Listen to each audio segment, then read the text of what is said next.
Kris Aquino, malala na ba? Patuloy na lumalaban sa gitna ng sakit. Sumabay pa ang hiwalayan? Ang bilis naman! Nananatiling positibo at lumalaban si Kris Aquino sa kabila ng pinagdadaanang pagsubok dahil sa kanyang sakit at sa hiwalayan nila ng ex-fiancé na si Mel Sarmiento. Sa Instagram, sinabi ng aktres na bagamat hindi maganda ang lagay ng kanyang kalusugan at puso, ay nananatili siyang matatag para sa kanyang dalawang anak na sina Josh at Bimbi. Ito ang kompletong kwento ni Chrissy. Mahaba pa ang laban ko to strengthen my body and heal my broken heart. But from childhood, I already knew. For me, weakness could never be an option. Especially now because I have Kuya Josh and Bimb who still need me to love, care, and provide for them. Para sa dalawang pinakamamahal ko, hindi ako susuko. Inamin ko na malayo sa okay ang kalusugan ko. Pero ginagawa pa rin namin ang lahat ng kakayanin sa ngayon para makatulong sa kapwa. Simple ang dahilan ko, hindi nyo kami iniwan nung kami ang nangangailangan.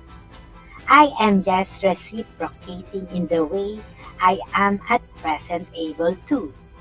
The love, support, kindness, compassion, and loyalty many Filipinos have given me and my family. Especially now that many need assistance. Lahat ng napangakuan, ginagawa ng paraan na matupad bago mag-January 25, birthday in heaven ng mom ko. To all, please know how much your thoughtfulness and gestures of caring, especially your messages and handwritten cards, have uplifted me. At least now I know sino ang totoong nagmamahal at maaasahan. At sino ang makasarili at fake lang pala. Hindi po yung ex-fiancé ang pinatatamaan, kung siya pinangalangan ko na lang. By doing this, I only request for some respect for my humanity and privacy now and in the coming months when I fight for my health.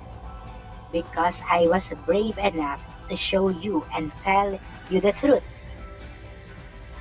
Nito lamang Enero ay naging laman ng balita si Kris matapos niyang maging bukas tungkol sa kanyang lumalalang kondisyon. Bukod dito ay kinumpirma rin ng aktres ang hiwalayan nila ng kanyang fiancé na si Mel Sarmiento na dating Secretary ng Department of Interior and Local Government or DILG at Mayor ng Calbayog City. Agosto unang nakaraang taon nang kumpirmahin ng dating magkasinta ng kanilang relasyon. Oktubre naman nang inanunsyo nila ang kanilang engagement. Si Cristina Bernadette Aquino Yap, o mas kilala bilang Kris Aquino, ay isang Pilipinang aktres sa telebisyon at mga pelikula. Ipinanganak noong February 14, 1971 sa Quezon City!